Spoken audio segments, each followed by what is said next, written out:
Hi, I'm Mert, and I'm an Altaholic. Altaholic's Achievements is my own personal challenge series where I finally stop endlessly re-rolling and actually start to finish something. The goal! To complete every achievement in the game. One character and one zone at a time. No skipping, no boosts, and no rerolls. Just pure grind, unexpected detours, and a journey through WoW's forgotten corners. Here are the rules in a very brief form. If you want more information, check out the first video first. I go through it a lot slower. The one thing I already noticed since changing the way I play the game now is how much more motivated I feel to stay on one character. Now that I'm not racing to max level, and when I hit max level I never do anything anyway, I've started investing more in the story. Paying attention to vendors and hidden collectibles I could get along the way to help with achievements. Rediscovering little details that made me fall in love with WoW all those years ago. Honestly, it's been really refreshing. So, back to last episode, very quick recap, here we go. We kick things off with Brometus the Draenei Monk. We started in Exile's Reach, and we unexpectedly fell in love with pet battles. You gotta love a good Pokemon montage, I'll tell you that much. We moved then to our first zone in Westfall. I was surprised by how much I actually enjoyed it. The updated storyline, Vanessa Van Cleef being a part of it, was a great twist, and the zone really holds up visually as well. We fully explored Westfall, and we completed all of the quests, and achievements have been unlocked.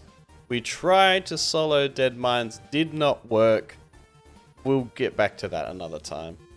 Oh, and like I said, the pet battles, yeah, they continue in this episode as well. They're just distracting and I love them. Now, with Westfall being 100% complete, next up is Redridge Mountains.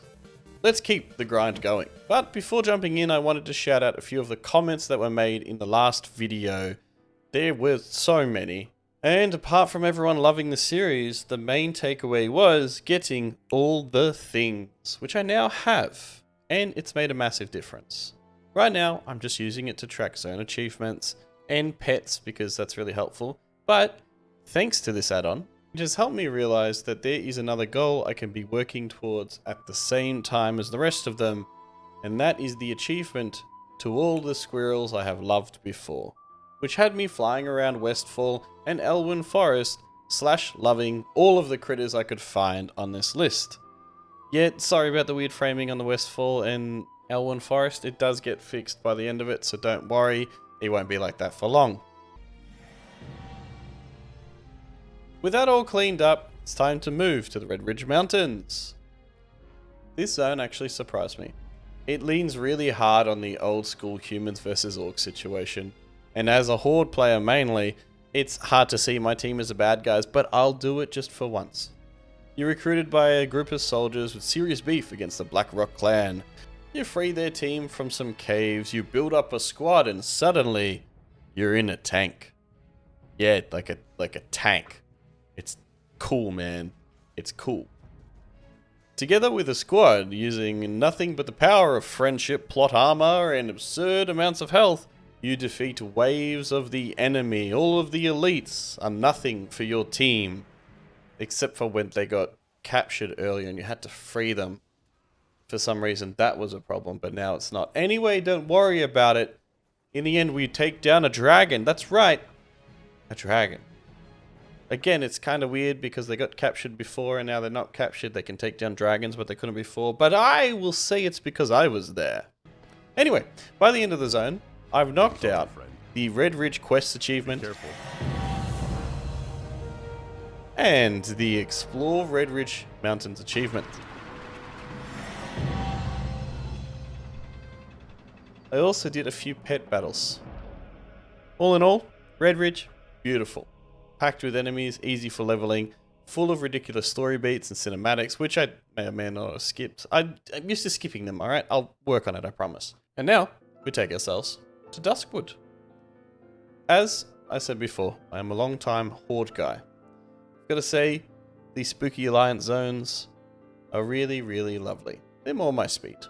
They remind me of Tristful Glades. Undead everywhere, creepy forests, spiders, and always plenty of enemies to aggro you while you run away on full health. I've always liked Duskwood for its atmosphere, and I'll be honest, I never really understood the story. And after doing it again, I still don't. You run into Darkshire, pick up a bunch of quests, gather some animal parts, kill some Worgen, go back, kill some undead, then back to more Worgen, and then back again to the town. Eventually there's a crypt, there's more undead, more killing. You get the idea. I don't know what I'm doing. It wasn't bad. It just wasn't as nice as other zones quest-wise. But hey, it was quick, and it got me the achievements we needed. It also got a few spider pets, which is always lovely for the collection. But I'll admit, it is a very pretty zone, I'll give it that much, so I don't mind being there. Finally, in this video, we will be heading to Stranglethorn Vale. It's technically 2 areas, but we're doing it as one because it's just lovely and it's a continuation of what it used to be. STV is fondly remembered by me in the classic days. It's really pretty, it's troll areas, which I love, and it's the classic voodoo tropes and everyone's trying to get everyone's power and all that stuff, so how did it hold up this time? It was still amazing. In North STV, you help the Hemet Nessing Way expedition, which will be a bit of a theme throughout this because there's a few achievements for these guys. They're big game hunters. They like to kill stuff. They like to get all of the parts from stuff. And that's practically it. You also deal with some trolls that do some troll things.